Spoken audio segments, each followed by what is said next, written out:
that the land of Valisthea is blessed in the light of the Mother Crystals.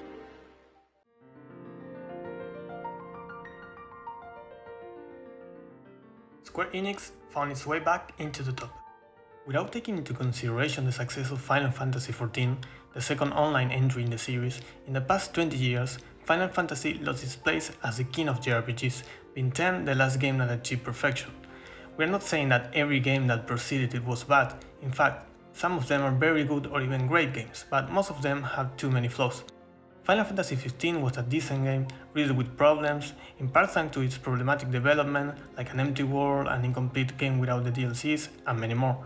Final Fantasy VII Remake was the first step into the right direction, an amazing game with some weak points but based on an already world-acclaimed game, so it wasn't completely new material, and that's where Square Enix was in need of creating something special, something that has the same aura of the old and loved games in the main series.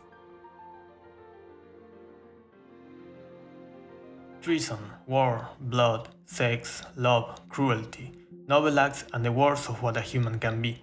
Everything can happen in Valisthea, an isolated region of the world where different countries fight for resources due to a plague called the Blight, that's spreading and killing all living things, and for the control of the so coveted Mother Crystals, giant mountains made of crystal at the source of all magic. In this world, human beings can use magic at will, so they need a fragment of crystal to conjure it, unless you are born a bearer, people that are born with the innate ability to use magic without the crystals. Sadly for them, they are treated as scum, and most of them end up as a slave or worse. Within the most powerful kingdoms, chosen bearers are born with the power of one of the 7 icons, godlike creatures with absolute power. These bearers are called dominants and are the biggest threat to other countries and the strongest individuals. The protagonist, Clive Rosefield, is the eldest son of the Archduke of Rosaria, where the dominant Phoenix is born generation after generation, though he is born as a simple bearer, while his younger brother Joshua is the one to inherit the power of the icon. After the events at the beginning of the game, where Joshua loses control of his powers, without realizing, Clive transforms into Ifrit, an unknown to the world second dominant of fire. The first half of the game is going to occur 13 years after the Ifrit incident.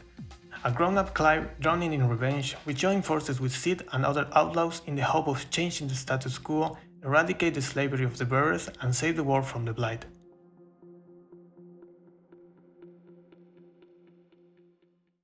This new entry in the franchise has mutated into a full-action RPG, leaving all its turn-based roots behind. Although there is other entries such as Final Fantasy VII Remake and the coming sequel as a hybrid between action and turn-based combat, so not everything is lost for the more traditional fans of the franchise. Though, this is not the case of Final Fantasy XVI, where many aspects of the gameplay are based on pure chaotic and flashy fights, with many adrenaline-inducing moments that will surpass any expectations you had about this game. Thanks to Ryota Suzuki, the combat director of DMC5 and Dragon's Dogma, we find ourselves enjoying a very fleshed out battle system that requires some time and patience to get used to. The combat can be breakdown in different parts. The equipable items can be important to enhance stats and iconic abilities, but it lacks depth. Even though they never promoted this game as a very deep RPG in terms of mechanics, we would have loved to see a bit more of customization in our builds. The gear is divided in 2 categories with 3 slots each. You can use the top ones to change your weapon and 2 pieces of your armor that will only affect 4 stats: HP, attack, defense and stagger, and the bottom ones for your accessories. This one can have a bit more of depth than the rest of the items, but still they end up being quite simple, like improving the HP or guild gain. Still, some can be quite effective under the right circumstances, and making a good use of them can improve your performance in battle. Most of the items can be easily crafted or obtained, so even getting a rare sword or piece of gear doesn't represent a very demanding or complex challenge. The bad thing is that sometimes you don't get attached to a specific weapon like in the past titles in the franchise, thus making them less iconic.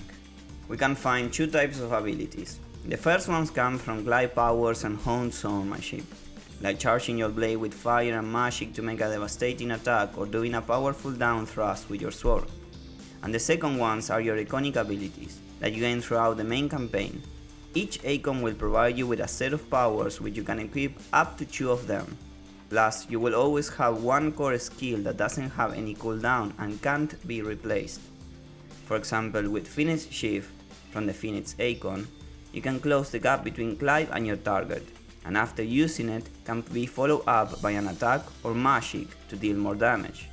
All the abilities from the icons will differ from each other. Some make it really high damage, others have strong staggering powers, some can launch your enemies into the air or counter their attacks, making the combat very dynamic with different ways to execute your enemies. As for the performance of the game, we only have two options, graphics and frame rate. We would personally recommend to play the game in graphics mode, since the picture quality is far superior to the performance mode and doesn't have any frame rate issues. The performance mode is supposed to be 60 frames per second with a lower resolution, but the game is constantly struggling to give you a smooth experience. Exploration and combat work a bit different than what we would expect. When you're exploring different areas, the frame rate is constantly fluctuating between 30 to 60 frames, but once you enter a fight, it will hardly dip below 60. This is because the game will automatically switch the internal resolution for one that is even lower than the one you get when exploring areas, to be able to keep a smoother experience when in combat.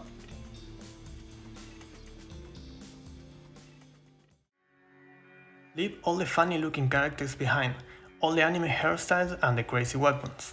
Final Fantasy XVI's character and environment design takes on a realistic approach based on medieval Europe. People are dressed with linen, leather, and the color palette is mostly limited and relegated to natural colors. People seem to live like you would imagine they lived hundreds of years ago with a touch of magic. But don't be confused, the lack of exaggeration on this element serves as a contrast and is completely opposite of what the battle system and the icon powers are. Here, you will see a spectacle of effects and particles giving life to the sober realism of the rest.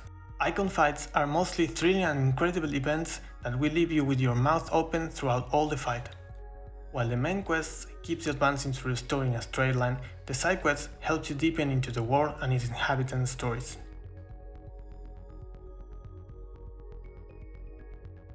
Final Fantasy has always been a franchise defined throughout the years as games with groundbreaking stories, deep characters, and iconic moments.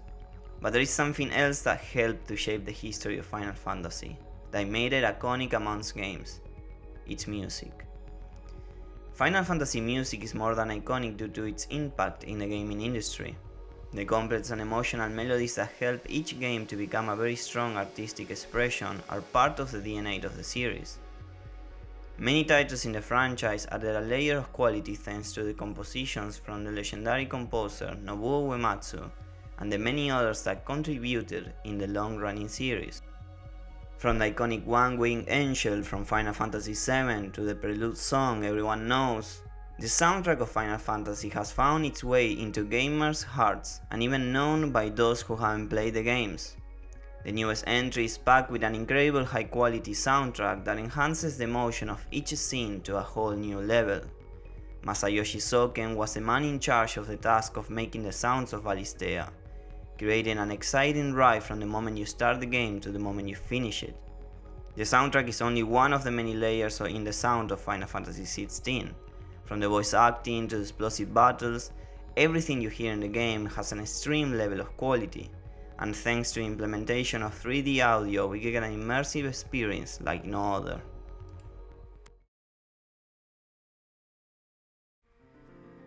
Final Fantasy has proven once again why its place in the gaming industry is so important. We think that Final Fantasy XVI is an outstanding game and it's perfect to bring new players to the franchise, players that never were interested in the series before, while also making a minority of all die-hard fans a little bit angry with the changes.